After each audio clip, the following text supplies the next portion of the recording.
प्रणाम। जय गुरुदेव। आज दशहरा है, विजयादशमी।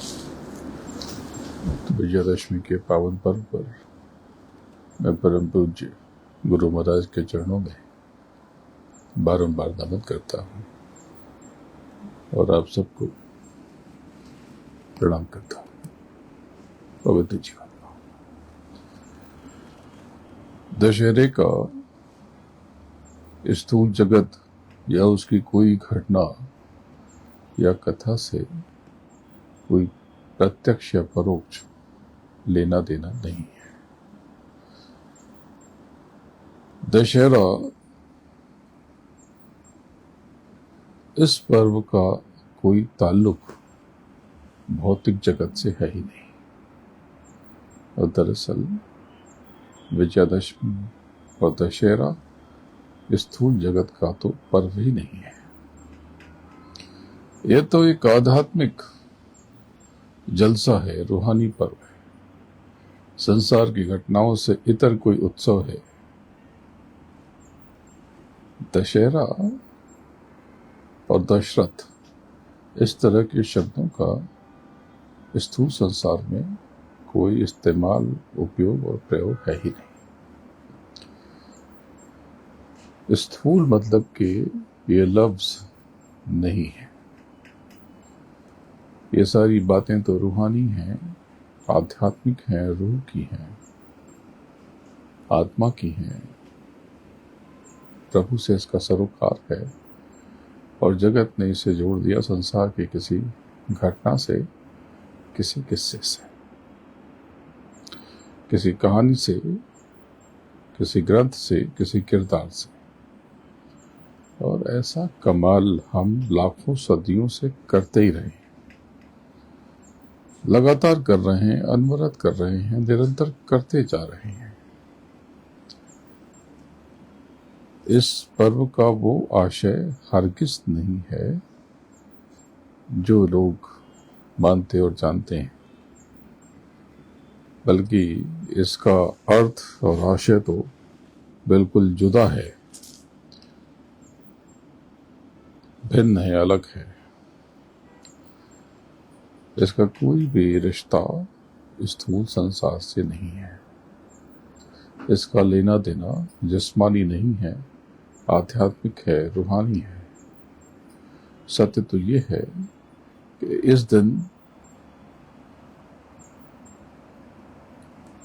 अंतरयात्रा यानी आध्यात्मिक उन्नति के क्रम, उपक्रम और प्रयास बड़े फलदायी होते हैं, ज्यादा कारगर होते हैं। इस दिन महापुरुषों को ज्यादा रूहानी तरंगें मिली और उन्होंने आध्यात्मिक सूत्र को और गहरे से प्राप्त किया। दशहरा स्व जागरण की बेला है, आंतरिक जागरण का महापर्व है। अपने अंतर्मन से बाहर मंडाल में देवी की स्थापना तो बस स्वयं से जुड़ने की किसी वैज्ञानिक पद्धति का हिस्सा मालूम होती है, जिसकी तकनीक कालांतर में विस्मृत होने से यह प्रक्रिया सिर्फ पारंपरिक मान्यताओं की खुराक बन करके रह गई। असली बात तो स्वयं को संभाल कर यहाँ सांसों की पूंजी रहते हुए, जिंदा रहते हुए मालिक को पाने की युक्ति खोजना है। और ये स्वयं को जीते बिना नहीं हो सकता। स्वयं पर विजय पाए बिना आप जगत या जगत की किसी भी वस्तु को जीतेंगे कैसे? इस बात को आपको समझने की जरूरत है। तो थोड़ा गहराई से समझते हैं। आपने नवरात्रि मनाई और ये दशहरा आज। दशहरा में 10 क्या है? 10 10 से अभिप्राय 10 खोपड़ी नहीं है, 10 सर नहीं है, 10 माथा नहीं है।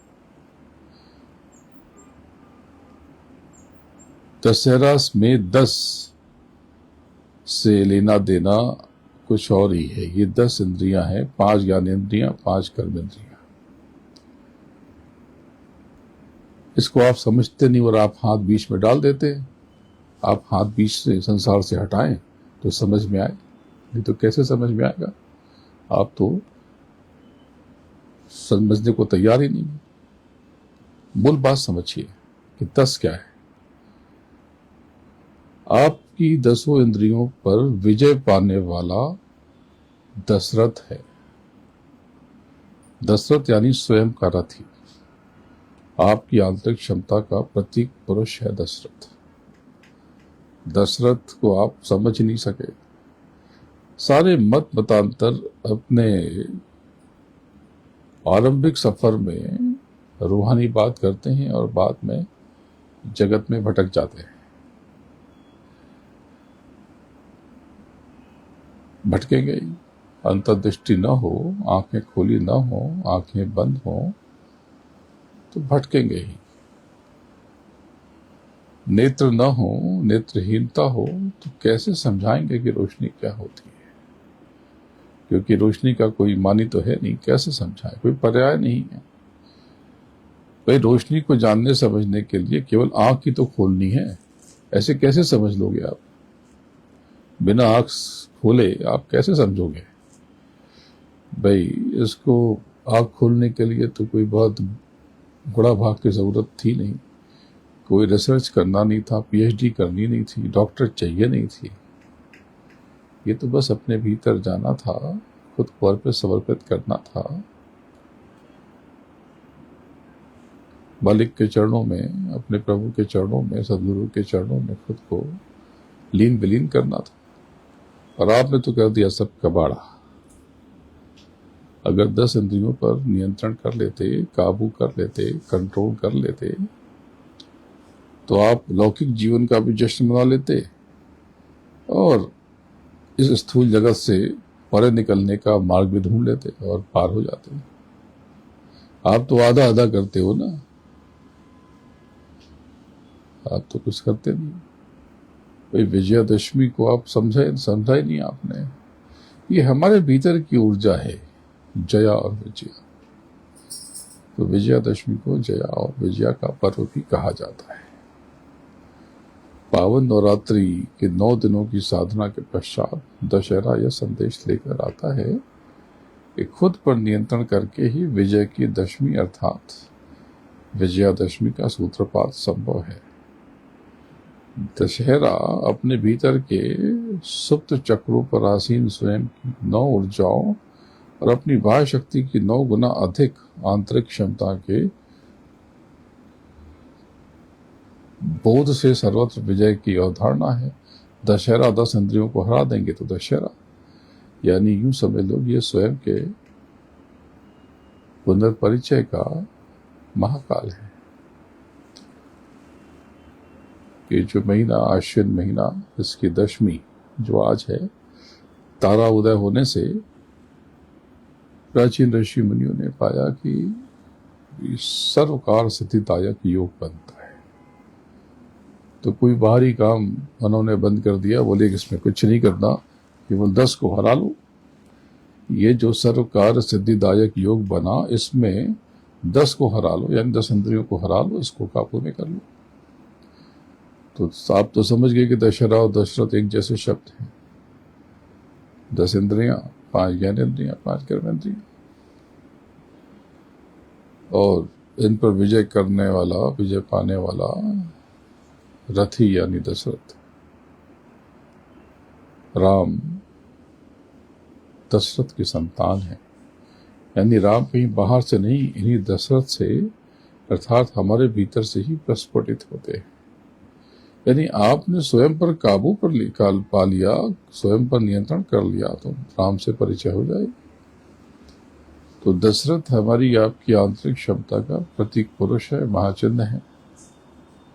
इस बात को आपको समझना होगा और किसी को जगाने से पहले स्व जागरण बहुत ज़रूरी है, खुद को जगाना बहुत ज़रूरी है, क्योंकि जो खुद की आँख खोली नहीं तो दूसरे की आँख क्या खोलोगे, क्या हल्ला गुल्ला करोगे, क्या सही गलत का ढिंढोरा पीटोगे।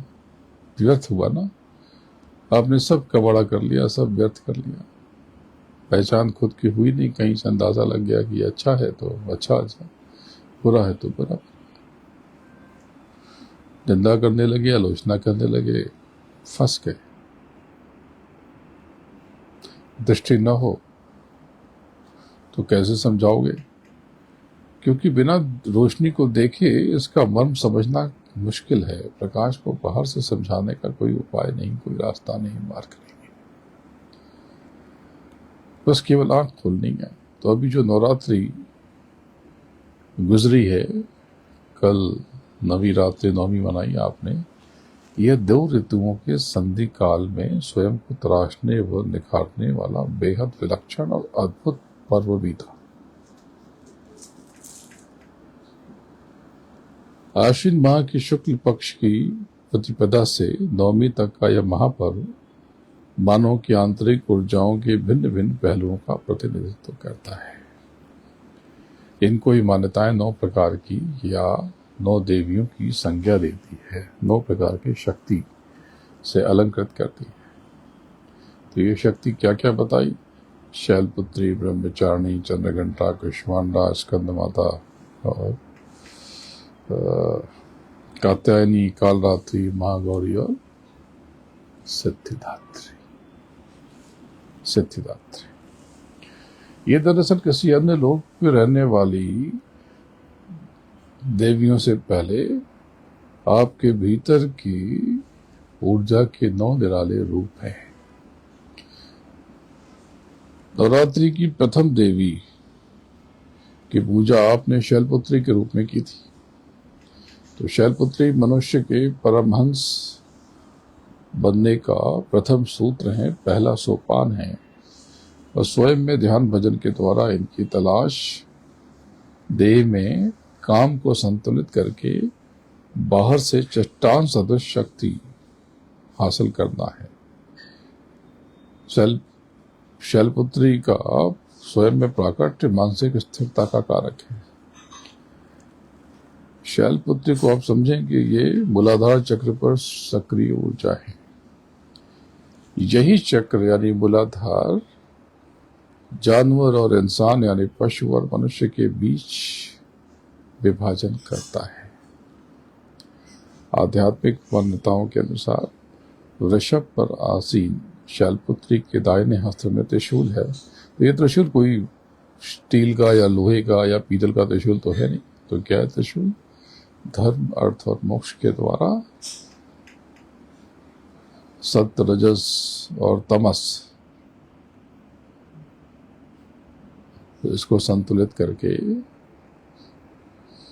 आपके जीवन को तारतम्य में बिठाने की क्रिया प्रक्रिया है।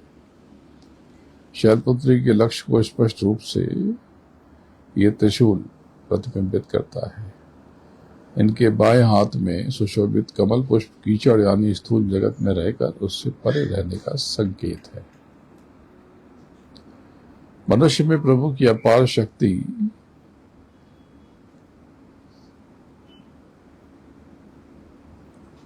ये शैलपुत्री के रूप में महात्माओं ने व्यक्त की है। तो देह में यह शक्ति इस चक्र के आवरण में अपनी सक्रिय भूमिका का निर्वहन कर रही है। शैलपुत्री अपने अस्त्र त्रिशूल की भांति त्रिलक्ष्य को साधे हुए है और मूलाधार में पूर्व जन्मों के कर्म और समस्त अच्छे और बुरे अनुभव संचित रहते हैं।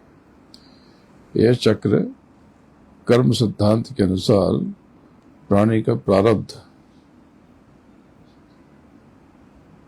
प्रतिबिंबित करता है, यानी जो आपने प्रारब्ध बनाया है इस चक्र से उसका पता लगाया जा सकता है। और जो अनुत्तरिक के आधार में स्थित तंत्र और योग साधना की चक्र व्यवस्था का प्रथम चक्र है। यह मानव के अचेतन मन यानी सबकॉन्शियस माइंड से जुड़ा हुआ है। इस चक्र का सांकेतिक प्रतीक 4 दल का कमल और अंतःकरण यानी मन, बुद्धि, चित्त और अहंकार का द्योतक है। तो आप कथा सुनते हो कि कभी प्रजापति दक्ष की कन्या सती के रूप में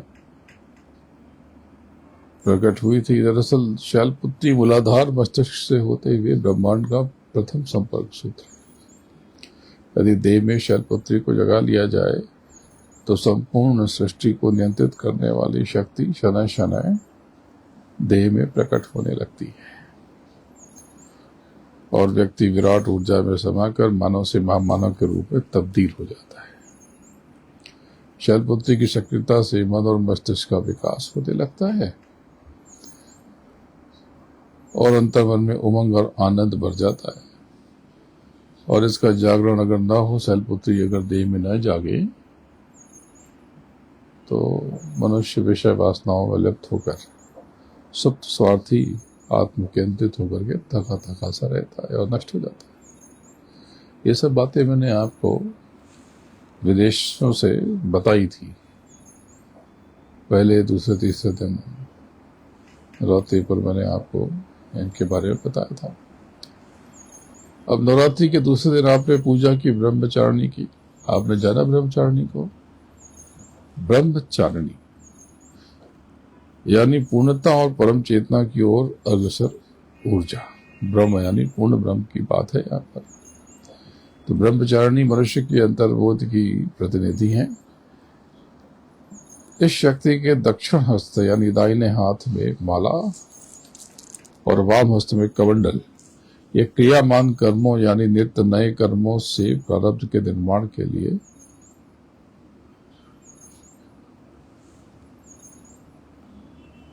ये एक बताने की व्यवस्था है। तो ब्रह्मचारिणी व्यक्तित्व को तराश कर, निखार कर उसके कौशल को धार देती है और आंतरिक शक्ति से मनुष्य को संवार देती है। तो उसके भीतर के हुनर को पैना करती है। जो बहुत हुनरमंद लोग हैं उनके भीतर ब्रह्मचारिणी जागृत है। ब्रह्मचारिणी अपने हाथ के कमंडल और माला यानी भाग्य और क्रियावान कर्म के साथ कुंडलिनी शक्ति के रूप में स्वादिष्ठान चक्र की ऊर्जा है। ब्रह्मचारिणी का स्वरूप ज्योतिर्मय है।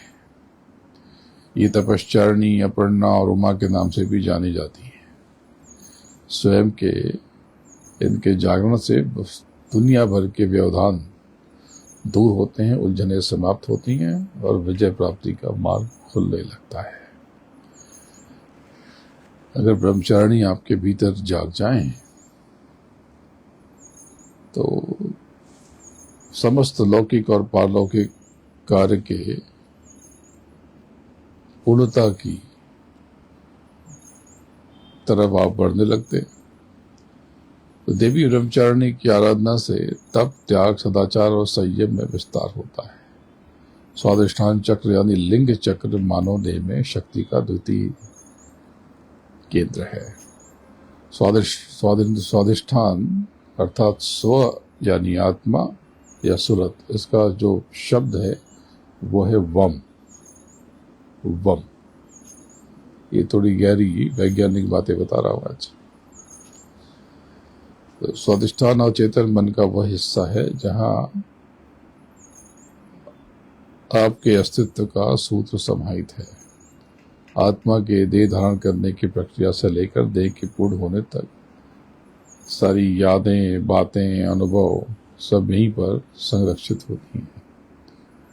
और ध्यान भजन के द्वारा अपने अंदर की ब्रह्मचारिणी का परिचय पाकर उनकी उपासना से अनंतों जन्मों से जमी काई छटने और हटने लगती है और यह चक्र क्रियाशील हो जाता है। कोई रिश्ता नहीं है।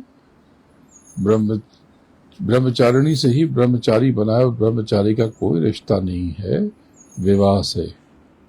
दरअसल जब आप ब्रह्म के स्वरूप आचरण करते हैं तो आप भौतिक रिश्ते नाते से ऊपर उठ जाते हैं। आकांक्षा, स्वाभिमान, ऊर्जा, वैमनस्य, आवेश, क्रूरता और ईर्ष्या का सूचक यह चक्र त्रिकास्थी व निम्न छोर में 6 दल के रूप में विद्यमान है। इस चक्र के संतुलन से जड़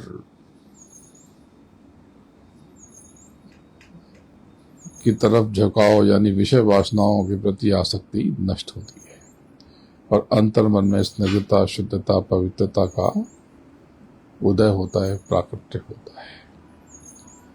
आपके भीतर की ब्रह्मचारिणी अगर जाग जाए तो लोभ, संदेह, बदला, आलस और भय के झरोखे से झांक कर मानव सृष्टि आंतरिक विकास में बाधक बन जाती है। तो इस चक्र का जो प्रतीक चिन्ह है वो है मोटी चमड़ी वाला लंबा सा जल का जीव मगरमच्छ, जो संकट, निरस्ता, उत्साहहीनता और गतिशीलता में कमी को दर्शाता है। और इस चक्र का रंग महापुरुषों ने बताया कि केसरिया है। ब्रह्मचारिणी मानव सृष्टि में ऊर्जा के प्रवाह, कार्यकुशलता और आंतरिक शक्ति में विस्तार की जननी है। नवरात्रि की तीसरी देवी है चंद्रघंटा। जगत ने इनकी पूजा की तो ये कहा है, ये मणिपुर चक्र पर विराज कर मानव सृष्टि से भय का उन्मूलन करके साहस और ऊर्जा का संचार करती है। यह शक्ति तृतीय चक्र पर विराज कर ब्रह्मांड के 10 प्राणों को संतुलित करती है और महाआकर्षण प्रदान करती है, भय से रहित करती है। मानव शरीर में चंद्रघंटा के जागृत न होने से बहुत तरह की बीमारियां हो जाती हैं, जैसे कैंसर, डायबिटीज यानी मधुमेह, हाई ब्लड प्रेशर यानी उच्च रक्तचाप, खराब पाचन तंत्र की समस्या, ये सब पैदा होने लगती है। तो देह के मणिपुर चक्र अर्थात नाभि चक्र पर चुंबिश करने वाली ऊर्जा चंद्रघंटा जीवन के ढेरों सुगंधों और ब्रह्मांडीय ध्वनियों के संग अपने हस्त के बंद कमल के रूप में कीचड़ में भी पवित्रता और स्निग्धता तथा अनेक लक्ष्य के साथ भी एकजुटता की द्योतक है। थोड़ी कठिन बात लग रही है, लेकिन इसे जब बार बार आप सुनेंगे तो सब समझ जाएंगे, क्योंकि ये जो शक्ति है यह आपको भय से निर्मुक्त करके अभय प्रदान करती है।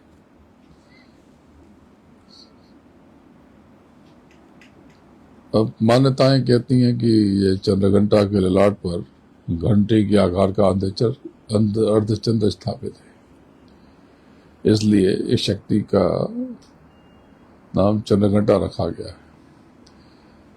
तो ये जो चक्र है ये नाभि के पीछे केंद्रित है और देह का आग्नेय केंद्र या मातृ केंद्र भी कहलाता है, क्योंकि इसका आधार तत्व रोहिताश्व अर्थात आग है, अग्नि। देह में चंद्रघंटा के प्रतिपादन से मणिपुर चक्र के बोध से स्वादिष्टान चक्र की निषिद्धात्मक प्रवृत्तियां उड़नछू हो जाती हैं और चंद्रघंटा के स्पंदन से मनुष्य में स्पष्ट और उचित निर्णय करने की क्षमता पूर्ण चमक और धमक और खनक के साथ प्रस्फुटित होती है और व्यक्तित्व बौद्धिक क्षमता में विकास करके चमकने लगता है। स्वयं पर विश्वास और ज्ञान के प्रकाश से जब व्यक्ति सराबोर हो जाता है तो आनंद से आह्लादित हो जाता है और उत्तम गुणों के साथ अंतर्मन में खुशी का अप्रतिम संचार होने लगता है और मनुष्य किसी महामानव सा दमकने और चमकने लगता है और सबका बेड़ा पार की क्षमता करने की हैसियत से लबरेज हो जाता है। तो ये सब आपको समझना पड़ेगा, क्योंकि ये चक्र जो है वो स्फूर्ति का केंद्र है। चंद्रघंटा के जाग जाने से जीवन से भय का अंत होने लगता है, डर खत्म होने लगता है। अगर देह में चंद्रघंटा जागृत न हो तो अवनाशय और पाचन तंत्र की प्रक्रिया अविनियमित हो जाती है, अविनियमित हो जाती है और पाचन खराब हो जाता है। अग्नाशय के रोग पैदा होने लगते हैं, पाचन तंत्र बिगड़ जाता है। परिसंचारी रोग, मधुमेह और रक्तचाप में असंतुलन सुरसा के मुख की तरह विराट हो जाता है और नाभि चक्र के बाधित हो जाने से अंतर्मन में भय और अवसाद का अनुभव होने लगता है, यानी फियर और डिप्रेशन। इस बात को आप समझ लें तो बड़ा आसान हो जाएगा। जिसको आप ऊर्जा कहते हैं, जिसको आप देवी कहते हैं, आपके भीतर की शक्ति है।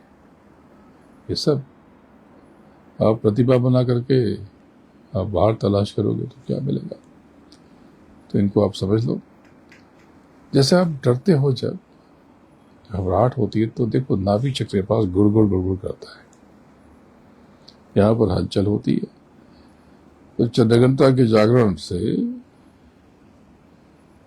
ये गुड़गुड़ खत्म हो जाता है और व्यक्तित्व में साहस के संग अभय का प्राकट्य होता है। तो नाभि चक्र का जो रंग है वो क्या है? वो पीला है, पीला। इसका प्रतिनिधि पेड़ा है और प्रतीक चिन्ह शीर्ष बिंदु वाला त्रिभुज है। 10 पंखुड़ी वाला यह चक्र 10 प्राणों को यथा प्राण, व्यान, अपान, समान, उदान, कुर्म, कृकल, सुदेव, दत्त और धनंजय का प्रतिनिधित्व करता है। इसका जो शब्द है वो है रंग। चंद्रघंटा के जागृत होने से अनिद्रा और चिंता से मुक्ति मिल जाती है और भीतर आनंद, ज्ञान, बौद्धिकता, साफगोई और सही निर्णय की स्थिति पैदा होने लगती है। और चंद्रघंटा के सक्रिय न होने से डाइजेशन खराब हो जाता है। चंद्रघंटा किसी चुंबक की तरह देह में ब्रह्मांडीय शक्तियों को आकर्षित करती है। देह में जागृत चंद्रघंटा देह को स्वस्थ और दुरुस्त रखती है। नवरात्रि की जो चौथी देवी हैं जिनकी आपने पूजा की वो कुष्मांडा, तो आपने कोई पत्थर की प्रतिमा समझ लिया? नहीं, ये पत्थर की प्रतिमा नहीं है, बल्कि हमारे देह के अनाहत चक्र यानी हृदय चक्र पर गतिशील शक्ति है। 70 तत्वों के लोक में इनका वास और निवास सूर्यमंडल के भीतर एक विशिष्ट लोक में है। उस तप्त लोक में वहां निवास करने की क्षमता और शक्ति केवल कुष्मांडा में ही है। तो ये सब भेद मैं चाहता हूं कि आप स्वयं देखें। इनके शरीर की चमक दमक मार्तंड के समान दीप्यमान है। अष्टभुजा कुष्मांडा के सप्तहस्त, उनके हस्तकमल में पुष्प, अमृत, कलश, कमंडल, चक्र, धनुष, बाण, गदा, यह है 7 हाथों में। और 8वें हाथ में सभी सिद्धियों निधियों को देने वाली जप माला है। जप माला जो अनेक उपक्रमों के साथ सिद्धियों और निधियों को स्वयं में समेटकर एक लक्ष्य की ओर अग्रसर होने का संकेत है। इनका वाहन कहते हैं सिंह। तो कुष्मांडा के मंडलों से ओज और प्रकाश से 10 दिशाएं रोशन है। और ब्रह्मांड के समस्त प्राणियों में विद्यमान ओज, तेज और चमक इनकी बस एक परछाई मात्र है। अनाहत चक्र ये क्या है? ये चक्र देव व्यवस्था का चतुर्थ केंद्र है। अनाहत का अर्थ है शाश्वत। शाश्वत यानी चिरस्थायी, अविरत, सर्वकालिक, सदैव, निरंतर, लगातार। इसे हृदय चक्र भी कहते हैं। इनका जो वर्ण है, रंग, वो रक्त और पीत है, यानी लाल और पीला। यहाँ का शब्द है यंग।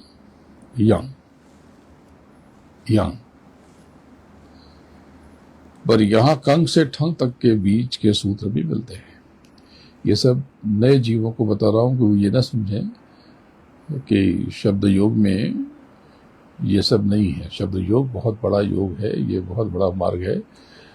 इसमें इसकी क्षमता और इसकी सीमा का आपको अंदाजा भी नहीं है। इसको वही जानेगा जो भीतर आएगा, जाएगा। ये तो क्या क्या बताओगे, कैसे बताओ, इस बात को समझ लो। तो ये द्वादश दलों के कमल के रूप में विस्तारित है। ये द्वादश दिव्य गुण धर्म से युक्त है, जो इस प्रकार है। कहो क्या क्या? पवित्रता, प्रेम, क्षमा, दया, कृपा, एकता, शांति, जागरूकता, स्वच्छता, सुव्यवस्था, आनंद और निश्चितता। इनका जो प्रतीक चिन्ह है वो अर्धमुखी और अधोमुखी दो त्रिकोण तारक आकार में द्विदिशाओं का संकेत देते हैं, दो दिशाओं का। जब अनाहत चक्र की ऊर्जा ऊपर यानी आध्यात्म की ओर अग्रसर होती है, तब शुद्धता, पवित्रता, निष्ठा, दया, प्रेम और भक्ति का भाव प्रकट होता है। लेकिन इसकी दिशा जब नीचे की तरफ हो जाती है, तो यह काम, कामना और संसार की ओर बिखरने वाली कमियां, द्वेष, निराशा, कुड़न, जलन और आवेश का कारक बनती है। इसका प्रतीक सारंग या कृष्ण सार है, जो कि सक्रियता और सतर्कता का द्योतक है। कुष्मांडा के जागरण से, इनके स्वयं में जागृत हो जाने से समय स्वरूप शोक मिटने लगते हैं और प्रेम, आनंद, आयु, आरोग्य, सम्मान और शक्ति में अपार विस्तार होता है। तो ये नवरात्र की चौथी देवी है, चौथी देवी। अगर कुष्मांडा सुप्त रह गई तो जीव भौतिक आकांक्षाओं, काम कामनाओं, लोभ, मोह, वासनाओं में फंसा रह जाता है और उसके भीतर के द्वेष, कुड़न, जलन, उदासीनता, हताशा और निराशा में विस्तार होता है। 5वें दिन आपने पूजा की, जिस शक्ति की उसको आपने कहा स्कंद माता। तो कौन है ये स्कंद माता? कहाँ रहती है? आप में ही रहती है। ये आपके विशुद्ध चक्र से, यानी कि कंठ चक्र पर क्रियाशील ऊर्जा है, वहीं पर रहती हैं और अपने हस्त से खिलते पंकज के रूप में एक केंद्र पर चेतना के विस्तार को परिलक्षित करती हैं। पुष्कल महत्व वाले नवरात्रि पूजन के पंचम दिवस की देवी स्कंद माता सूर्य मंडल की अधिष्ठात्री होने के कारण अलौकिक तेज और कांति से संपन्न है। अपने भीतर के स्कंद माता के जागरण से व्यक्ति के चारों ओर एक अलौकिक आभामंडल, प्रभामंडल अदृश्य भाव से परिव्याप्त रहता है। यह आभामंडल प्रतिक्षण साथ साथ चलता है और योगक्षेम का निर्वहन करता है। कंठ चक्र के जग जाने से बाह्य क्रियाएं और चित्तवृत्तियां विलुप्त होकर व्यक्ति को विशुद्ध परम चेतना की ओर अग्रसारित कर देती हैं और वाणी में विलक्षण प्रभाव प्रकट कर देती हैं और मुख से निकली हुई बात सच होने लगती है। अगर ऐसा हो रहा है तो समझ लें कि ये आपके भीतर स्कंद माता की सक्रियता के लक्षण है। जब विशुद्धि चक्र पर आध्यात्मिक अनुभूति प्रकट होती है और इसके जागरण से समस्त सिद्धियां नियंत्रण में आ जाती हैं, तब सामान्य रूप से बोलचाल में कहते हैं कि देव जुबान पे, जिह्वा पर, जीभ पर सरस्वती बैठ गई। यह 16 पंखुड़ियों वाला चक्र है, जिसके सक्रिय होने पर निचली समस्त ऊर्जा ऊपर की ओर बढ़ने लगती है, जिससे अपार शक्ति का एहसास होने लगता है। यह चक्र अद्भुत रचनात्मकता प्रदान करती है। वाक सिद्धि और संगीत सिद्धि स्कंद माता के कारण ही हासिल होती है। 16 कलाओं का पूर्ण स्वरूप इसी कंठ चक्र पर परिलक्षित होता है। अगर देह में स्कंद माता जागृत न हो, सुप्त हो, तो थायराइड, कोरोना, गले, जबड़े, मुंह, मसूड़े, जिह्वा, कान, गर्दन, कंधों के कष्ट के साथ हकलाहट, बातचीत में घबराहट और रजोनिवृत्ति ये पैदा हो जाती है। तो कंठ चक्र का जो शब्द है वो है हंग। हंग पर अंग से अ तक के समस्त मात्र का बीज के सूत्र यहीं से प्रकट होते हैं। स्कंद माता के जागरण से मनुष्य के भीतर अपार रचनात्मक क्षमता परवान चढ़ती है और वाक शक्ति होती है। तो इनकी कृपा से संगीत, गद्य और पद्य के क्षेत्र में व्यक्ति की जय जयकार होती है। नवरात्रि के जो छठे दिन की देवी थी जिनकी आपने पूजा की संसार ने कात्यायनी या पार आंतरिक शक्ति का प्रतिनिधित्व करती है। आंतरिक शक्ति अद्भुत रंगों से सराबोर कात्यायनी आज्ञा चक्र की ऊर्जा है, शक्ति है, ताकत है। और भारतीय दर्शन और आध्यात्म के अनुसार आज्ञा चक्र देह में शक्ति का छठा केंद्र है। आज्ञा यानी आदेश, ऑर्डर। यह चक्र नियंत्रक केंद्र है और कलयुग में इस चक्र का बहुत महत्व है। यह देह संरचना का बेहद महत्वपूर्ण और उच्चतम चक्रों में से एक चक्र है। कलयुग में यहीं से साधना का आरंभ होने का निर्देश संतों ने दिया है। यहीं से नाम की कमाई की जाती है। कलयुग केवल नाम अधारा, सुबह सुबह नर उतर ही पारा। इसे द्वितीय द्वार भी कहते हैं। आज्ञा चक्र दोनों आंखों के बीच माथे के केंद्र में है, यानी उसके भीतर ऊपर से जो केंद्र बनेगा उसमें। यह स्थूल देह का अंग तो नहीं है, पर प्राण में व्यवस्था का यह अभिन्न अंग है। ब्रह्म मुहूर्त और गोधूली बेला में यह चक्र अधिक क्रियाशील पाया जाता है।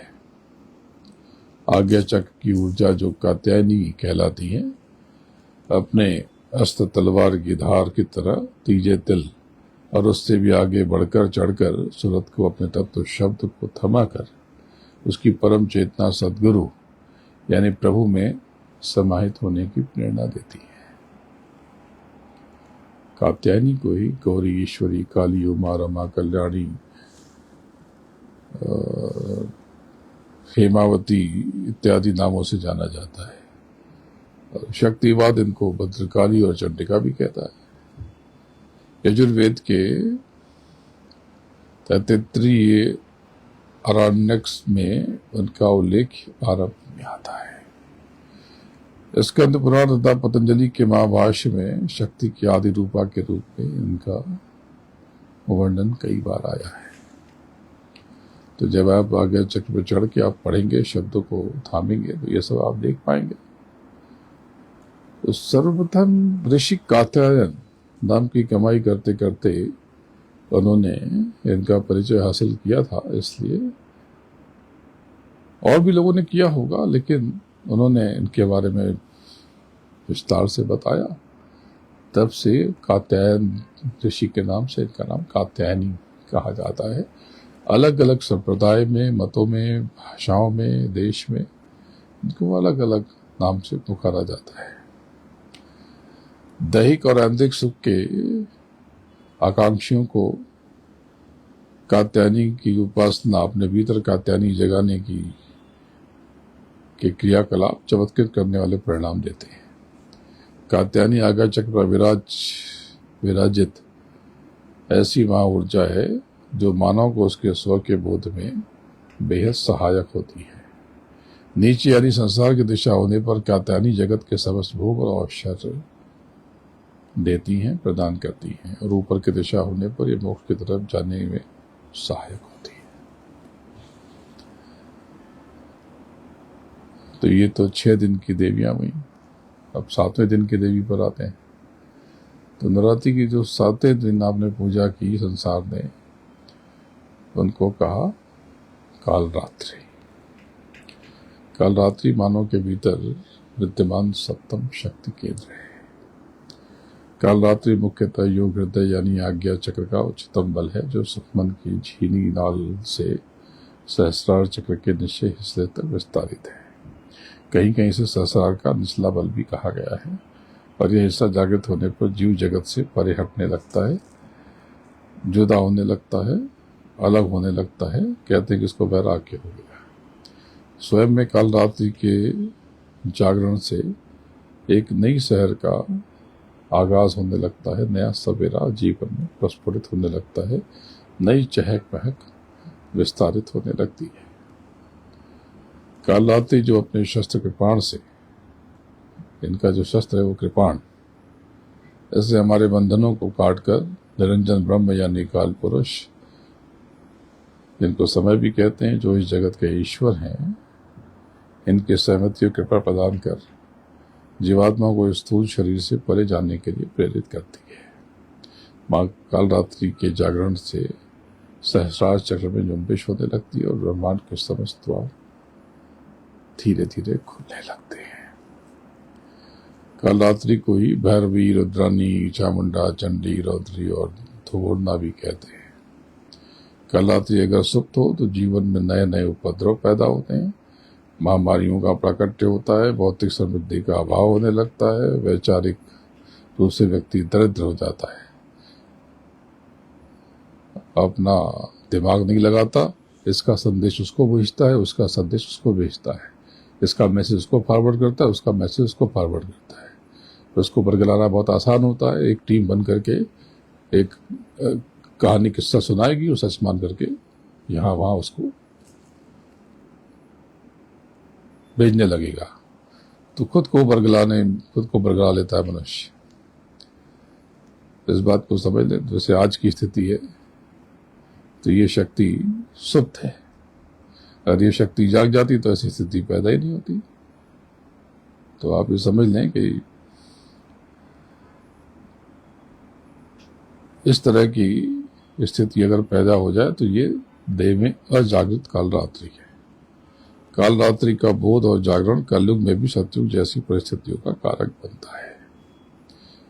इसलिए यज्ञ में इनका आह्वान होता है। साकेत महायज्ञ में गुरु महाराज ने इनका आह्वान किया, और अभी जो साकेत महायज्ञ होगा 6 दिसंबर से लेकर के 15 दिसंबर तक, उसमें जो भी क्रियाकलाप, उसमें काल रात्रि का भी आह्वान होता है। जो गुरु महाराज ने कहा कलयुग में कलयुग जाएगा, कलयुग में सत्युग आएगा, इसकी जो वैज्ञानिक विधि है, ये चाबी सब मैंने आज आपको खोलकर बताई है। महापुरुषों ने इसे बहुत बार खोला नहीं है, तो इस बात को आप समझें। समस्त विकार, अकाल, नकारात्मक ऊर्जाएं, ये आपके अंतर मन में काल रात्रि के पलायित हो जाने के कारण होती है, यदि सो जाने के, सक्रिय न होने से होती है। तो देवी काल रात्रि का अर्थ आद्या शक्ति नहीं है, बल्कि काल रात्रि अर्ध चेतना से प्रकट कुछ अलग ही ऊर्जा है, पृथक ऊर्जा है। शिल्प प्रकाश में सुप्त काल रात्रि का वर्णन रात्रि के नियंता के रूप में किया गया है। जब कहते हैं कि अंधेरा प्रकट हो गया, अंधेरा कायम हो गया, शैतान प्रकट हुआ, यानी काल रात्रि सुप्तावस्था में है। इस बात को समझें। काल रात्रि के स्पंदन से सहस्रार चक्र पर जुम्बिश होने लगती है और सक्रियता आने लगती है। अब सुप्त काल रात्रि की जो स्थिति है ये बहुत भयानक है। जैसे आज की स्थिति है, आप बहुत भयानक भविष्य की तरफ बढ़ रहे हो, इसका लोगों को अंदाजा भी नहीं। इसीलिए देखो युद्ध हो रहे, लड़ाइयाँ हो रही हैं। हालांकि 15 नवंबर के बाद इसमें थोड़ी सी शांति आएगी, लेकिन आगे का माहौल, आगे थोड़ा और आगे स्थिति अच्छी नहीं है। लेकिन एक बात यह है कि जागृत काल रात्रि सदैव शुभ फल देती है, इसीलिए इनको शुभंकरी भी कहते हैं। तो आज्ञा चक्र से सहस्रार चक्र के मध्य की जो शक्ति है नकारात्मक का नाश करने वाली है, और यही काल रात्रि कहलाती है। इनके जागरण से, जागृत होने से, इनके बोध होने से समस्त ग्रह बाधाएं अपने आप नष्ट और भ्रष्ट होने लगती हैं, मिटने लगती हैं। अग्नि भय, जल भय, जंतु भय, शत्रु भय, रात्रि भय, ये सब छू मंतर हो जाते हैं। यम नियम संयम का पूरा पालन करके जो जीव मन वचन काया को पवित्र रखते हुए स्वयं में काल रात्रि को जगा लेता है, उनके जीवन में शुभ परिणामों की झड़ी लग जाती है। अब अष्टम शक्ति मां गौरी। मां गौरी ये आध्यात्मिक उद्देश्यों की वाहक है। सहस्रार चक्र की मध्य शक्ति है और अभय मुद्रा, वर मुद्रा और डमरू तथा शूल से जीव को महाध्वनि यानी कि परम नाद से जोड़ने में सहायक होती है। और मां गौरी की शक्ति अमोघ और सद्य फलदायिनी है। इनका स्वयं में जागरण समस्त कलमश को मिटा देता है और पूर्व संचित पाप को नष्ट विनष्ट कर देता है। मां गौरी के जागृत होते ही कर्मों की दिशा बदल जाती है और पाप, संताप, दैन्य दुख से परे होकर जीव समस्त प्रकार के पावन और अक्षय पुण्यों का अधिकारी बनने लगता है। लेकिन वो भी पुण्य और पाप और पुण्य के कर्जों में फंसने भी लगता है। अगर बोध न हो तो बड़ा झमेला है। ये सहस्रार चक्र की मध्य शक्ति है। सहस्रार चक्र अर्थात हजार, असंख्य, अनंत, अगणित, ये चक्र देह का शिखर बिंदु है। सूर्य की भांति प्रकाश के विकिरण के कारण इसमें ब्रह्म रंध्र और लक्ष्य किरणों का केंद्र बन जाता है और अन्य सभी चक्रों की ऊर्जा और विकिरण सहस्रार चक्र के विकिरण में धूमिल हो जाती है। मान्यताएं इनका वर्ण गौर मानती है। इनकी गौरता यानी गोरेपन की उपमा कुंद के फूल, शंख और चंद्रमा से की जाती है। सफेदी, प्रकाश, रोशनी। तो मां गौरी का कोई विशेष रंग या गुण नहीं है, वो तो विशुद्ध प्रकाश है और अंतर्मन का महाआकाश है।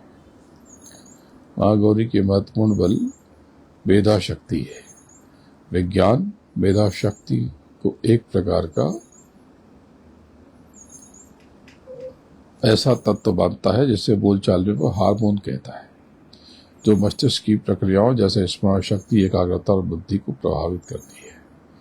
ध्यान भजन के अभ्यास से मेधा शक्ति को अपार बल मिलता है, शक्ति मिलती है, ताकत मिलती है और यह सक्रिय होकर, मजबूत होकर, ताकतवर होकर जीव के जीवन की दिशा और दशा को बदलने में लग जाती है।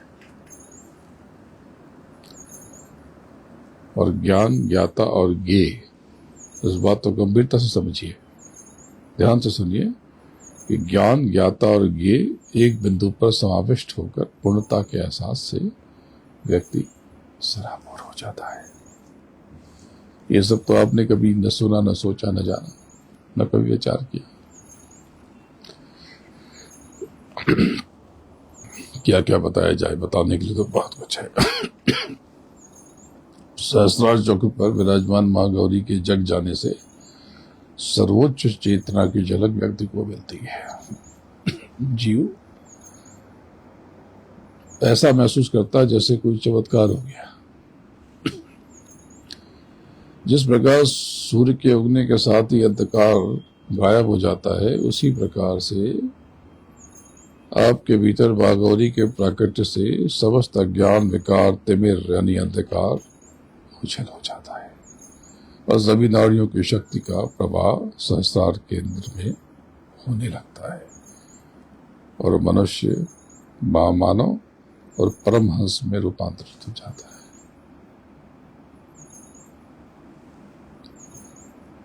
नवे दिन यानी कल आपने पूजा की सिद्धिदात्री की। वैसे तो अलग बात है, कल अष्टमी और नवमी दोनों आपने मनाई। तो जो सिद्धिदात्री है, ये सहस्त्रार चक्र का सर्वोच्च बल है। नवरात्रि का साधना पथ इनसे ही पूर्ण और संपूर्ण होता है और साधक स्वयं इनके जागरण से परिपूर्ण होने लगता है। सहस्रार चक्र के ऊपर सिद्धिदात्री एक ऐसा महाप्रकाश है, अद्भुत आकाश है, जिसमें सृष्टि के समस्त रंग ताने पाने की तरह गुथे हुए हैं, बुने हुए हैं, बिंधे हुए हैं। सभी नाड़ियों की ऊर्जा इस केंद्र में एकात्मय हो जाती है। जैसे संपूर्ण कायनात का जल समंदर में समाता है, उसी प्रकार सिद्धिदात्री के रूप में सूरत को सर्वोच्च चेतना के दर्शन से अपना खोया हुआ पता और विलुप्त परिचय मिलने लगता है। अपने आप में सिद्धिदात्री के बोध से आत्म अनुभूति चरमोत्कर्ष पर होती है। तो जड़ यानी स्थूल अर्थात भौतिक जगत से परे जीव के भीतर परम चेतना सद्गुरु अर्थात प्रभु की विलक्षण अनुभूति व्याप्त हो जाती है, छा जाती है, और सूरत विषय भोग शून्य होकर के अपनी आध्यात्मिक ब्रह्मांडी यात्रा में अपार उन्नति के परम आनंद में रम जाती है, मगन हो जाती है, लीन गलीन हो जाती है, मस्त हो जाती है। और निर्विकल्प समाधि के लिए सहस्रार के ऊपर सिद्धिदात्री पे मन पूरी तरह निश्चल हो जाता है, अविचल हो जाता है, अविरल हो जाता है। तो ये सहस्रार की जो उच्च शक्ति सिद्धिदात्री हैं, ये कर्मों से स्वाधीन होकर के अष्ट सिद्धियों अणिमा महिमा गरिमा लघिमा प्राप्ति प्रकाम में ईशित्व और वशित्व की सहायता से जीव को तृतीय द्वार से आगे बंकनाल तक सदगुरु में मिलाकर इस निचली परत के ऊपर मोक्ष की ओर गति और सदगति प्रदान करती है। मोक्ष यानी पुनर्जन्म मृत्यु के चक्र से पूरी तरह स्वतंत्र, मुक्त, निर्मुक्त, और जीव समस्त प्रियाओं, कामनाओं और आकांक्षाओं से पृथक होकर सदगुरु की अनुग्रह रस पीयूष में लीन विलीन हो जाता है, उसका पान करने लगता है, यानी अमृत पान करने लगता है। उच्चतम शिखर की ओर अग्रसारित होकर महावर्चस्व का परम सानिध्य पाकर उसके सर्वस्व में समाहित हो जाता है। तब जीव के लिए सृष्टि में कुछ भी अगम्य नहीं रह जाता। सृष्टि पर पूर्ण विजय प्राप्त करने की क्षमता को ही सिद्धिदात्री कहते हैं। वैज्ञानिक चिंतन कहता है कि हम बाह्य मस्तिष्क का कुछ ही प्रतिशत हिस्सा इस्तेमाल कर पाते हैं। हमारे बाह्य मस्तिष्क यानी चेतन मस्तिष्क से हमारा अचेतन मस्तिष्क कई गुना ज्यादा क्षमतावान है। इसलिए समस्त आध्यात्मिक साधनाएं, मान्यताएं स्वयं में जाने की ही अनुशंसा करती हैं।